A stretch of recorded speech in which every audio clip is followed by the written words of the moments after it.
Pemirsa, ekonomi Indonesia melambung di tengah pesimisme yang masih menyelimuti kondisi perekonomian global maupun domestik. Pertumbuhan ekonomi nasional mencapai 5,12% secara tahunan pada kuartal 2 2025. Jika dibandingkan dengan triwulan 1 2025 yang hanya mencatatkan pertumbuhan 4,87%, lesatan ini sungguh melampaui ekspektasi dan pencapaian ini di satu sisi tentu patut diapresiasi. Angka kenaikan pertumbuhan lumayan tinggi itu semestinya menjadi penanda bahwa roda ekonomi sudah mulai bergerak. Inilah dia editorial Media Indonesia untuk edisi Rabu 6 Agustus 2025 dengan tema Jangan Bergantung Terus pada Konsumsi bersama saya Febrian Ahmad. Anda juga bisa berpartisipasi dan berinteraksi melalui telepon interaktif di nomor 021 583 99100. Dan pagi ini telah bersama saya anggota Dewan Redaksi Media Group ada Aris Fadila. Mas Aris, selamat pagi. Pagi Febrian. Mas Aris, capaian yang sudah diumumkan oleh BPS ini kan bisa dikatakan ada di luar prediksi. Bahkan ada yang bilang juga ini mengagetkan. Nah, kenapa bisa demikian, Mas Aris? Ya, karena prediksi beberapa pihak, lembaga, itu menyebutkan bahwa pertumbuhan ekonomi Indonesia di kuartal kedua tidak akan jauh dari kuartal pertama, tidak akan menyentuh 5%. Tapi ternyata kemarin BPS merilis bahwa pertumbuhan ekonomi Indonesia mencapai 5,12% di kuartal kedua 2025. Betul. Ya, jelas ini di luar prediksi, tapi kita lihat poin-poinnya misalnya ya. 3 motor utama yang mendorong laju pertumbuhan ini adalah meningkatnya konsumsi masyarakat, masuknya investasi baik dalam bentuk penanaman modal dalam negeri PMDN maupun penanaman modal asing PMA sebagai respon terhadap stabilitas makro dan insentif fiskal. Kemudian ada belanja modal swasta yang menunjukkan bahwa dunia usaha mulai percaya diri kembali melakukan ekspansi. Nah, kenapa mungkin pihak yang meragukan atau terkejut atau apapun namanya mempertanyakan soal konsumsi, kok bisa konsumsi masyarakat di kuartal kedua itu lebih tinggi dibanding kuartal pertama? Kenapa? Karena kuartal pertama kan ada Idul Fitri misalnya ya. Banyak pihak yang mengatakan ada Idul Fitri yang biasanya konsumsi masyarakat naik, tapi kok tidak setinggi kuartal kedua yang tidak ada apa istilahnya booster atau apalah namanya. Tapi kita mungkin lupa bahwa di kuartal kedua itu ada Idul Adha, ada kalau Febrian ingat banyak libur panjang, long weekend ya. Dan itu terlihat dari data yang dirilis BPS bahwa terutama didorong sektor pariwisata, perhotelan yang menggeliat. Ini kan sejalan dengan tadi yang disebut bahwa ada libur panjang dan segala macam, libur sekolah yang itu mungkin mendorong konsumsi. Oke, di tengah publik yang mungkin belakangan mengatakan bahwa ekonomi kita sedang lesu, tapi tandanya ada peningkatan pertumbuhan ekonomi nasional. Apakah ini memang tandanya roda perekonomian kita sudah berputar mulai baik, Mas Aris? Saya kira kita harus optimis ya. Kita tidak bisa, bukan tidak bisa, gimana ya, BPS itu kan punya metode, punya standar internasional yang untuk merilis. Dan ya kita harus percaya data itu dan tinggal kita bagaimana kalau perlu itu ada ruang diskusi, ada mendetailkan poin-poinnya. Misalnya soal pertumbuhan manufaktur. Betul. Pertumbuhan manufaktur yang di luar dugaan. Sementara kok PMI 4 bulan beruntun berada di bawah ambang ekspansi 50,0. Ya kan, bahwa berarti banyak pengangguran. Kenapa kok manufaktur tinggi tapi pengangguran banyak? Itu mungkin bisa dijawab dengan bahwa manufaktur tumbuh, namun mungkin industri sudah melakukan otomatisasi sehingga tidak menyerap tenaga kerja. Atau ada ini yang bisa menjadi PR dari pemerintah, bagaimana bahwa jangan-jangan bukan tidak ada lapangan kerja, tapi tidak ada kesesuaian antara tenaga yang dibutuhkan dengan ketersediaan keterampilan, mix match-nya, link and match-nya itu yang mungkin harus digali dan itu bisa jadi bahan diskusi. Jadi ada pola perubahan juga ya di tengah industri itu sendiri ya, Mas Aris ya. Baik, pemirsa, kita akan simak dulu selengkapnya seperti pembahasannya, inilah dia.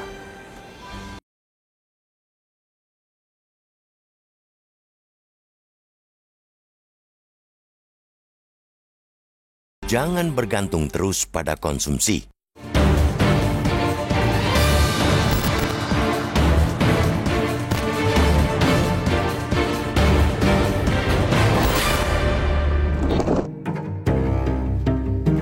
Ekonomi Indonesia melambung di tengah pesimisme yang masih menyelimuti kondisi perekonomian global maupun domestik. Pertumbuhan ekonomi nasional mencapai 5,12% secara tahunan pada kuartal 2 2025. Jika dibandingkan dengan triwulan 1 2025 yang hanya mencatat pertumbuhan 4,87%, lesatan ini sungguh melampaui ekspektasi. Baik lembaga kajian ekonomi maupun konsensus pasar sebelumnya berekspektasi dan memproyeksikan pertumbuhan ekonomi di triwulan kedua ini tidak akan beranjak jauh dari capaian triwulan sebelumnya. Diprediksi naik, tapi tidak akan sampai menembus 5%. Namun semua prediksi itu buyar setelah Badan Pusat Statistik BPS kemarin mengumumkan pertumbuhan ekonomi Indonesia sebesar 5,12%. Pencapaian tersebut di satu sisi tentu patut diapresiasi. Angka kenaikan pertumbuhan lumayan tinggi itu semestinya menjadi penanda bahwa roda ekonomi mulai bergerak. Dari sisi produksi, BPS mencatat hampir seluruh lapangan usaha tumbuh positif pada triwulan 2 2025.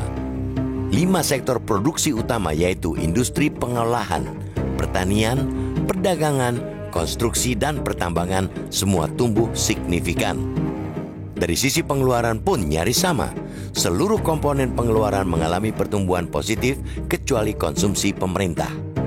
Komponen pengeluaran yang memberikan kontribusi terbesar terhadap produk domestik bruto PDB adalah konsumsi rumah tangga dengan sumbangan sebesar 54,25%. Itu menjadikan konsumsi menjadi salah satu sumber pertumbuhan terpenting pada periode ini. Sumber pertumbuhan penting lain ialah komponen pembentukan modal tetap bruto PMTB yang berkontribusi 27,83% terhadap PDB. Menurut BPS, PMTB tumbuh didorong oleh investasi swasta dan pemerintah dengan belanja modal pemerintah pada triwulan 2 2025 yang tumbuh 30,37% year on year, terutama pada komponen mesin dan peralatan. Akan tetapi, pada saat yang sama kita juga perlu mengkritisi angka pertumbuhan yang diumumkan BPS tersebut. Sejujurnya harus kita katakan, impresifnya angka pertumbuhan pada triwulan 2 2025 itu belum sepenuhnya merefleksikan kondisi di lapangan. Salah satu yang cukup mengagetkan ialah pertumbuhan industri pengolahan manufaktur yang pada kuartal 2 2025 disebut BPS mencapai 5,68%. Kondisi itu berkebalikan dengan data Purchasing Managers Index PMI manufaktur yang menurut S&P Global masih dalam zona pesimistis. PMI manufaktur Indonesia selama 4 bulan beruntun termasuk Juli 2025 berada di bawah ambang ekspansi 50,0 yang menandakan pelemahan konsisten dalam aktivitas manufaktur nasional. Itu artinya sektor yang digadang-gadang mampu menyerap lapangan kerja dalam jumlah besar itu masih harus menunggu kabar baik. Meningkatnya angka pertumbuhan ekonomi yang tidak dibarengi dengan ekspensifnya industri menandakan bahwa struktur ekonomi kita masih ditopang oleh fondasi yang rapuh. Tidak mengherankan jika pengumuman pertumbuhan ekonomi kali ini memantik kekagetan dari sejumlah pakar dan ahli ekonomi. Maka pemerintah perlu segera menjelaskan bagaimana bakal bisa mendorong pertumbuhan ekonomi itu menjadi lebih tinggi di masa-masa mendatang bila kekagetan dan keraguan masih mengiringi. Selain itu, kita juga mesti akui pertumbuhan yang melejit di triwulan 2 2025 lagi-lagi belum memperlihatkan adanya perbaikan kualitas struktur ekonomi meski terlihat stabil dalam kuantitas. Pertumbuhan yang lebih disokong konsumsi rumah tangga dan investasi menunjukkan bahwa pertumbuhan struktural masih absen. Ketergantungan pada konsumsi dan investasi tanpa dukungan kuat dari sektor produksi dan ekspor cukup beresiko, terutama jika bicara soal pertumbuhan yang berkelanjutan. Amat riskan jika terus mengandalkan permintaan domestik sebagai tulang punggung utama, sementara sisi produksi dan ekspor belum cukup kuat menopang pertumbuhan jangka menengah. Berbagai tantangan struktural ekonomi tersebut mesti menjadi fokus pemerintah. Saat ini, pemerintah boleh saja merayakan angka pertumbuhan yang melampaui ekspektasi di triwulan 2 2025. Tetapi pekerjaan rumah masih sangat banyak. Alih-alih terus menggantungkan pada konsumsi, pemerintah harus segera melakukan pergeseran strategis menuju industrialisasi dan produktivitas sektor real. Tanpa itu, target pertumbuhan ekonomi yang dipasang pemerintahan Prabowo Subianto Gibran Rakabuming Raka yaitu 8% pada 2029 mendatang akan selalu jadi bahan perdebatan dan gunjingan tanpa menemukan pijakan nyata. Kita tentu tak ingin itu semua menjadi nyata. Yang kita inginkan ialah cita-cita pertumbuhan yang benar-benar menjadi kenyataan.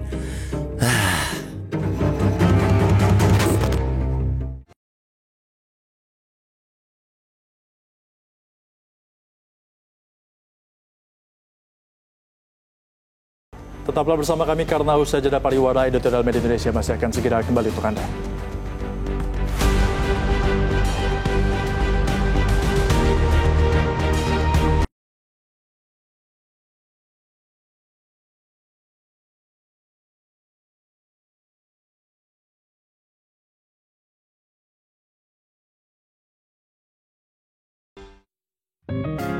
Media Indonesia mengajak Anda untuk mengakses fitur premium e-paper. Dengan sajian konten berbasis intelektual dan meneguhkan kebangsaan, Media Indonesia tampil dengan lebih dinamis melalui e-paper Media Indonesia yang dapat Anda akses kapan saja, di mana saja. Caranya mudah, download aplikasi Media Indonesia di Android atau ketik link epaper.mediaindonesia.com atau bisa scan QR Code pada layar kaca Anda. Klik tab e-paper di bagian samping layar tablet Anda, daftarkan data diri, serta pilih paket berlangganan e-paper Media Indonesia sesuai dengan kebutuhan Anda. Nikmati juga bonus spesial tambahan 4 halaman rubrik fokus setiap hari. Semua bisa Anda dapatkan hanya di e-paper Media Indonesia. Untuk informasi lebih lanjut, hubungi customer service di nomor 0811 1201 2018 atau kunjungi media sosial @mediaindonesia. Media Indonesia, referensi bangsa. Terima kasih Anda masih bersama kami dalam editorial Media Indonesia dan kita akan menuju ke penelpon pemirsa. Yang pertama ada Bapak Agus Arianto dari Jakarta. Selamat pagi, Pak Agus, silakan. Selamat pagi, Metro TV. Baik, saya komen bahwa kita perlu apresiasi dengan pertumbuhan ekonomi 5,12 di kuartal 2 2025. Tapi perlu dicermati karena masih tergantung pada konsumsi rumah tangga, gitu ya. Jadi pemerintah tentunya harus segera beralih ke strategi industrialisasi dan penguatan sektor real agar pertumbuhan berkelanjutan dapat tercapai, gitu ya. Kemudian yang jadi masalah pertumbuhan ini kan belum disertai dengan pemerataan. Jadi mungkin pertumbuhannya ada beberapa tempat saja, pemerataannya saya kira kok belum secara nasional gitu. Itu nanti jadi masalah seperti zaman Orde Baru, pertumbuhannya tinggi tapi tidak merata gitu ya. Oke. Itu aja komen dari saya. Gitu, Oke, Pak. baik, terima kasih Pak Agus. Nah, masalah di sini menarik ya, karena kalau kita lihat juga dari datanya, ini kontribusi PDB terbesar adalah rumah tangga sebesar 54,25%. Nah, tapi kalau melihat pertumbuhan ekonomi dalam jangka panjang ini kan mestinya tidak bisa hanya bergantung dengan konsumsi saja, Mas. Betul. Ya, saat ini kan kalau kita lihat struktur PDB Indonesia masih berat di sisi konsumsi ya, lebih dari 54% dari total. Padahal konsumsi itu kan memang cepat mendorong pertumbuhan, tapi efeknya bisa cepat habis gitu kan. Nah, maka apa yang perlu dilakukan adalah sektor-sektor produktif seperti ekspor, investasi, tadi kita sebut industri manufaktur harus ikut naik. Jika ingin pertumbuhan ekonomi menuju 8% seperti yang ditargetkan oleh pemerintah. Jadi apa yang harus dilakukan? Permudah izin, ya kan? Konsistensi soal kebijakan agar investor itu tidak ragu untuk berinvestasi di Indonesia. Terus investasi seperti apa? Investasi ke sektor padat karya dan teknologi manufaktur, bukan hanya tambang dan hilirisasi. Itu yang penting, bahwa sektor padat karya itu bisa menyerap tenaga kerja. Terus yang tidak kalah penting adalah kita harus meningkatkan kepastian hukum, insentif fiskal dan infrastruktur digital. Jadi ini lebih ke banyak PR pemerintah untuk bagaimana kebijakan, izin tadi kan, kepastian hukum. Itu yang korupsi juga tentu di situ ada ya kan, karena korupsi itu adalah bagian dari soal trust dari investor kepada pemerintah. Kalau tadi Pak Agus bilang ini belum merata secara nasional, apakah memang gitu yang dirasakan masyarakat? Ya bisa jadi tanpa investasi besar di sektor produktif kita akan terjebak ya istilah yang ini kan middle income trap, konsumsi naik tapi tidak menghasilkan lompatan. Itu yang bisa terjadi ketika itu tidak merata. Dan kita harus mendorong manufaktur itu menjadi lokomotif ekonomi. Tadi kita dengar Pak Agus ya bahwa kita harus bisa menjadi negara industri, kembangkan kawasan industri, kan banyak kawasan itu dan itu harus terus dikembangkan, buka peluang industri berbasis riset. Oke, nah kalau misalnya itu tadi kan manufaktur dan juga industri, tapi sebenarnya kalau dari data BPS ini ada 5 produksi utama kita dari sektor pengolahan, perdagangan, konstruksi, pertambangan dan juga pertanian. Ini perlu untuk mengembangkan, fokus dulu ke 5 sektor utama ini atau memang perlu untuk mengembangkan ke sektor-sektor lainnya? Ya itu sudah jalan dan perlu dikembangkan. Jadi kan untuk menjadi negara industri, menjadi apa namanya manufaktur ya, bagaimana kita menjadi negara industri. Nah itu yang harus dikembangkan. Yang tadi Febrian sebutkan itu sudah menunjukkan apa namanya peningkatan dalam data BPS kemarin kan. Baik. Nah itu yang perlu terus ditingkatkan dan mencari alternatif-alternatif lain.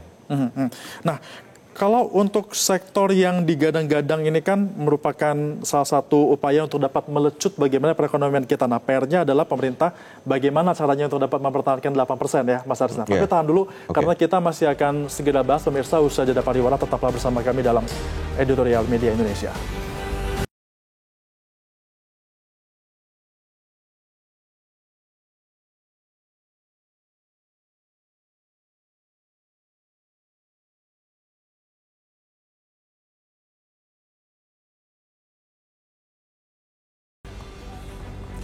Terima kasih Anda masih bersama kami dalam Editorial Media Indonesia. Mas Aris, kalau kita lihat lagi target dari pemerintahan Prabowo Gibran ini adalah di tahun 2029 ekonomi kita tumbuh di angka sampai dengan 8%. Nah, untuk mencapai angka itu, apa yang perlu diperhatikan dan juga menjadi PR bagi pemerintah? Ya, kalau kita lihat data BPS yang dirilis kemarin ya, pertumbuhan 5,12% adalah ya itu capaian yang patut diapresiasi, namun seperti pepatah, the devil is in the details. Tanpa dorongan kuat dari belanja pemerintah, kita beresiko mengalami pemulihan yang tidak merata dan berjangka pendek. Tadi Pak Agus katakan bahwa pertumbuhan ekonomi ini harus merata, jangan tidak merata. Ya kan, ini nanti akan kembali ke seperti zaman Orde Baru. Oleh karena itu, kuartal 3 dan 4 ini menjadi periode yang krusial untuk mengakselerasi realisasi belanja publik, bukan hanya demi angka statistik, ya kan, tetapi demi menyentuh sektor-sektor yang belum pulih dan mendorong pemerataan kesejahteraan seperti tekstil itu kan harus dimodernisasi agar apa? Agar tidak ketinggalan dan bisa menyerap tenaga kerja kan. Tadi kita katakan bahwa manufaktur tumbuh tapi kok pengangguran masih banyak. Berarti kan industrinya harus dimodernisasi, harus terus pemerintah juga perlu reskilling tenaga kerja, bagaimana sekolah vokasi sehingga match antara tenaga kerja yang dihasilkan dan kebutuhan di sektor industri. Dan tadi Febrian sebut soal 8%. Kalau pemerintah ingin ekonomi tumbuh hingga 8%, tidak cukup hanya mengandalkan belanja masyarakat. Kita butuh mesin pertumbuhan baru, investasi yang produktif, industri yang kuat, ekspor yang bernilai tambah, dan tentu saja tadi kita berulang kali katakan tenaga kerja yang punya skill masa depan. Nah ini yang PR yang harus diakselerasi oleh pemerintah. Bagaimana tenaga kerja kita ini punya skill yang masa depan, harus dievaluasi pendidikan tinggi kita mungkin. Gitu kan. Nah, itu yang harus menjadi PR pemerintah. Tadi kita sebut kita tidak bisa terus-menerus mengandalkan konsumsi.